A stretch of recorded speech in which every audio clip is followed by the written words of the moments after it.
I don't remember the sound of the crash. People say that's normal, that your brain protects you when things are too horrific to hold. All I remember is waking up in the hospital, my head pounding like 1,000 voices screaming at once, and the smell of burning plastic still lingering on my skin. My name is Isla, and I was 30 years old when the accident happened. At least that's what they called it, an accident. I was riding with my mother that night. We were on our way home from a small bookshop in the countryside just outside the city. It had been her idea, a rare outing just for the two of us. That night was quiet, the kind of calm that makes you forget danger even exists. Then, nothing. Blank. When I opened my eyes, it was sterile white and blinding light, tubes in my arm, machines beeping, a thick pressure in my chest. And beside me, my father wearing grief like a suit he hadn't quite tailored.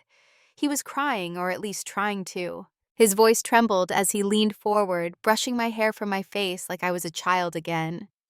"You're awake, sweetheart," he whispered. My lips parted.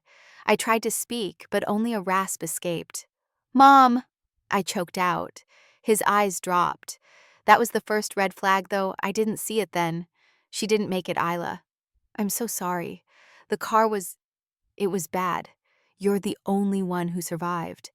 There was a pause. Small, but enough for me to notice. It wasn't what he said. It was how he said it. Like he'd practiced. Like grief was a script he didn't quite believe in. He reached for my hand, squeezing it just a little too hard. "But you're safe now. We'll take care of everything. You don't need to worry about a thing." I nodded slowly, but something in me recoiled. I couldn't explain it then. I was too broken, too drugged, too desperate for comfort. But deep down, I knew something was wrong.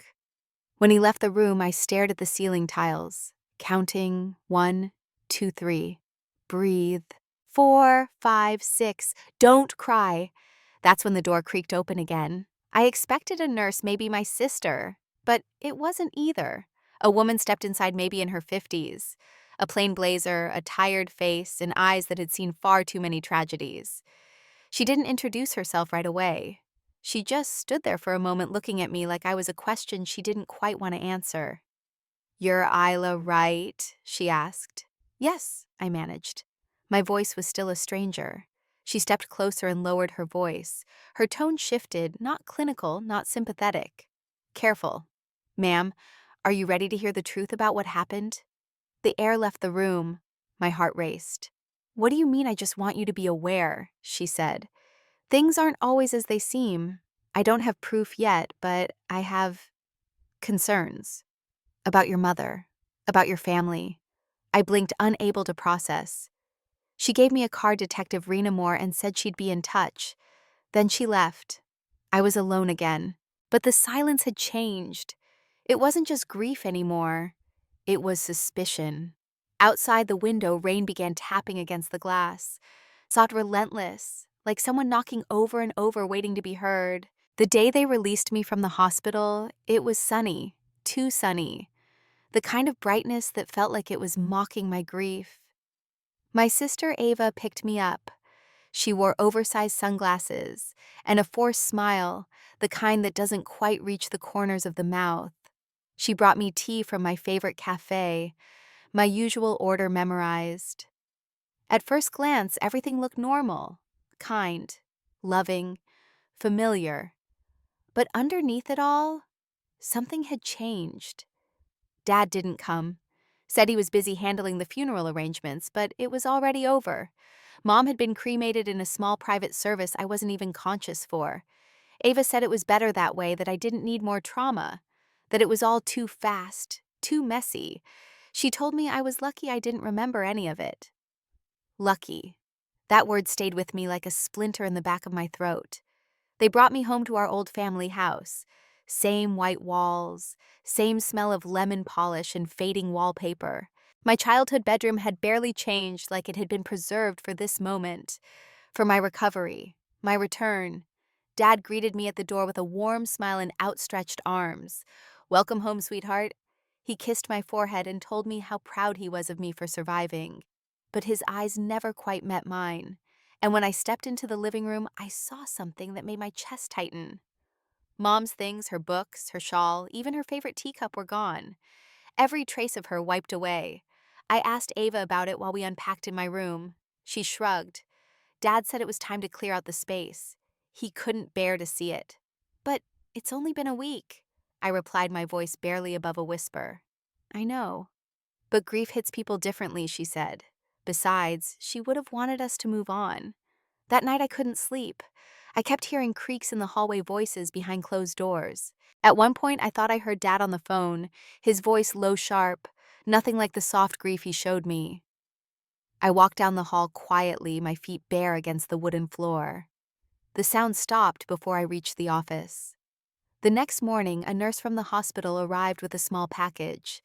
She said it had been left among my mother's personal belongings, marked with my name. It was an old jewelry box. Inside it, an envelope sealed tightly. My name was written in my mother's handwriting, looped letters, elegant but rushed. I held it like it might explode. There was a note: Isla, if you're reading this, it means I didn't survive. And it means you're in danger. Please read this alone. Trust no one. My fingers trembled. I waited until nightfall, until the house went quiet. I locked my bedroom door and opened the envelope. Inside was a folded letter and a few pages of photocopied documents.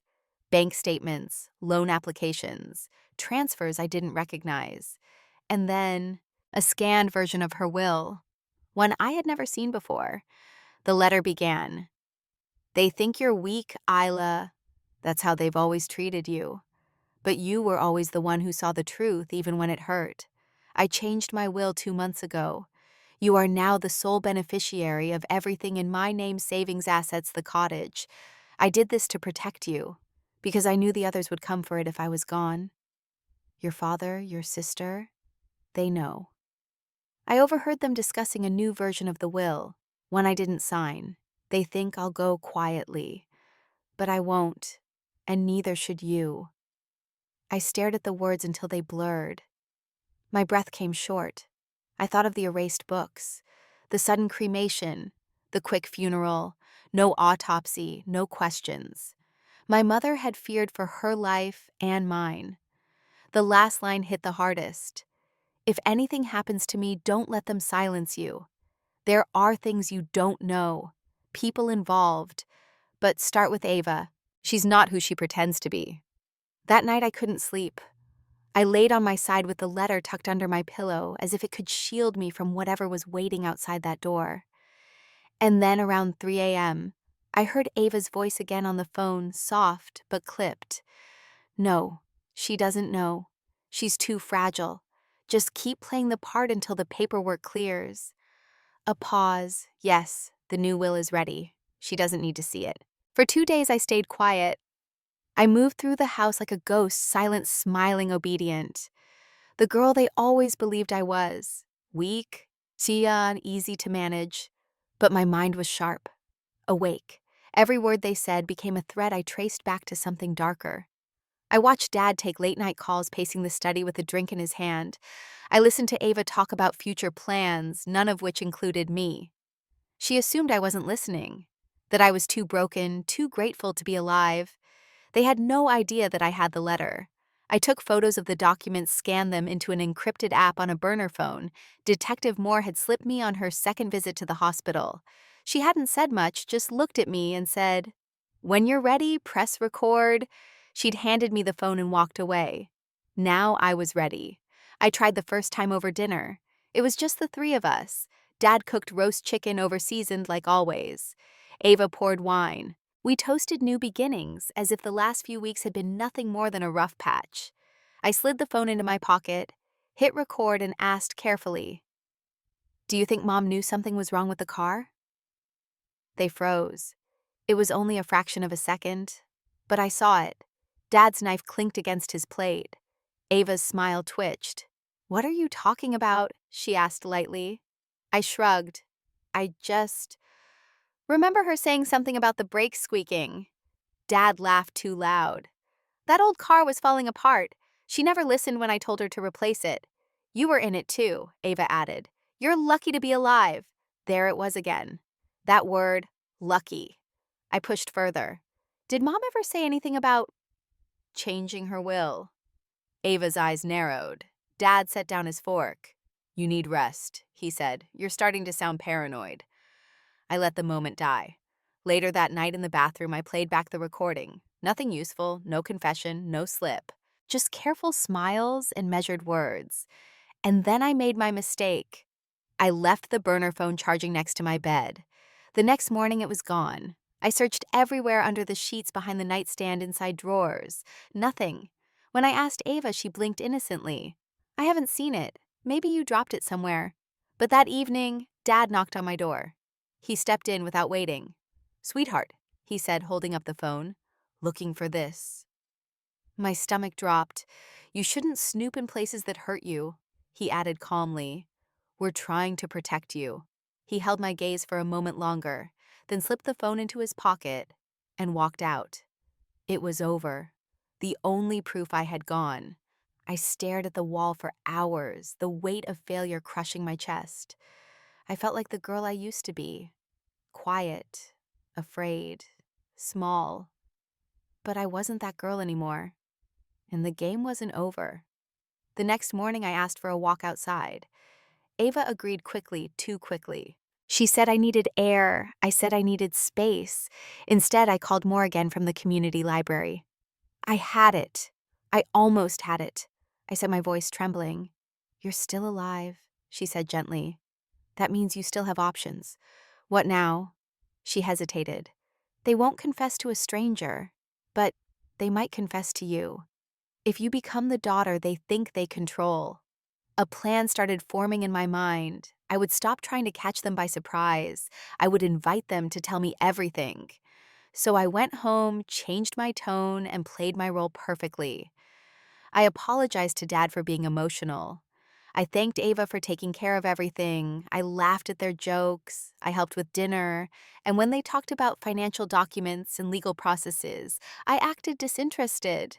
They relaxed. They stopped watching me so closely.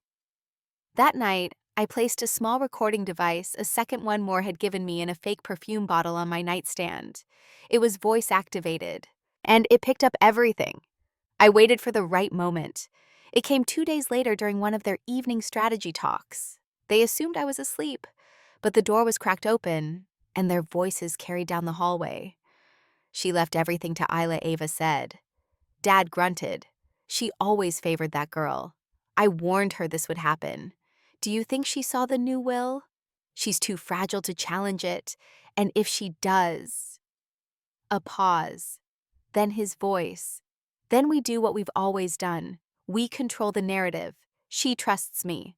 I slipped back into my room, heart racing. I had it. Not a full confession, but close. The next night I pressed harder. After dinner, I asked to speak with Dad alone in his study. He poured whiskey for both of us. I held the glass but didn't drink. I just want to understand, I said softly. Why did Mom change the will? He looked at me carefully. His eyes were sharp, calculating. She was confused, he said. Depressed. She made emotional decisions, but she left everything to me. He didn't flinch. And that's why we're protecting you. That's why you can't go around making accusations. You don't understand how these things work.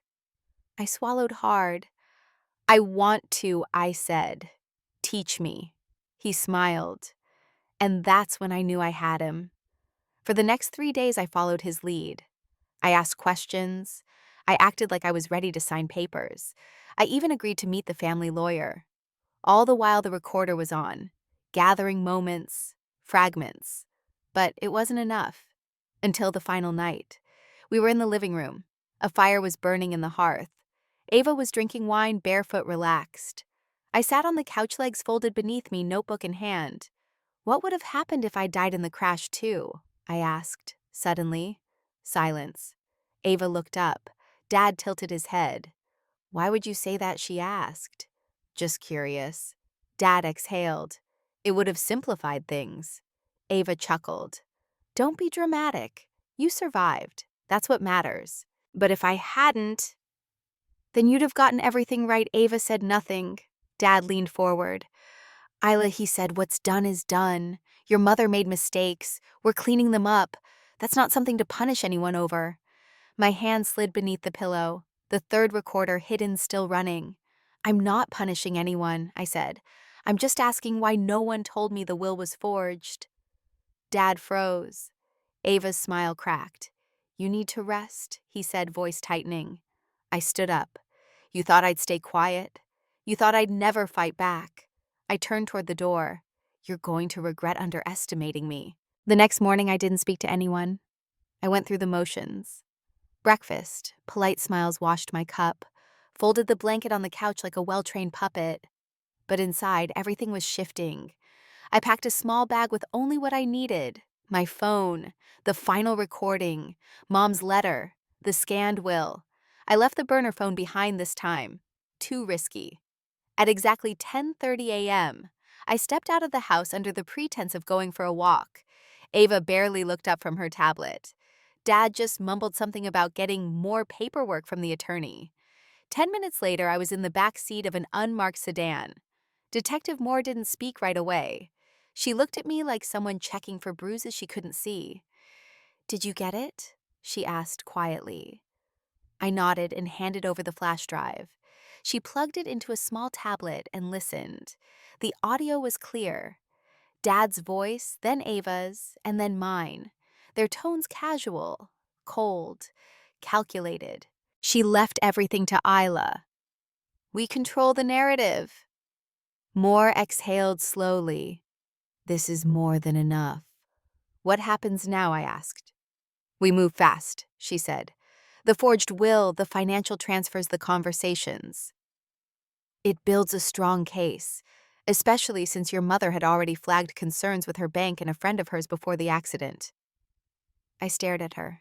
So this wasn't just my imagination. No, she said. You were right, and brave enough to survive what most people couldn't. An hour later, I sat in a quiet room behind a tinted window at the local precinct. Moore insisted I stay back while they executed the warrant.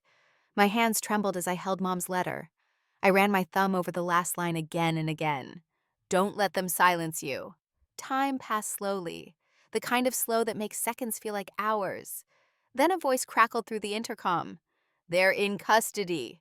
My knees almost gave out. Moore appeared at the door. We have them both. Ava and your father. We seized documents, devices, and the forged will. They're being held for questioning. I wanted to ask what they were saying, if they denied it, if they were angry, but I didn't. I didn't need to hear more lies. The news spread fast, not publicly, not at first, but through whispers. An old friend of my mother's called me in tears. A former housekeeper sent me a handwritten note. Everyone had seen things, sensed things, but never knew how deep it went. The real will was filed officially 2 weeks later. I inherited everything my mother left: the money, the house, the cabin in the mountains. But not peace. Not yet. Dad refused to speak to me. At his arraignment, he looked at me for the first time in weeks, cold, furious, unshaken. I thought I'd feel satisfaction, relief. But I didn't. All I felt was the weight of everything I had survived. Ava tried to shift blame. She claimed Dad manipulated her, that she was afraid.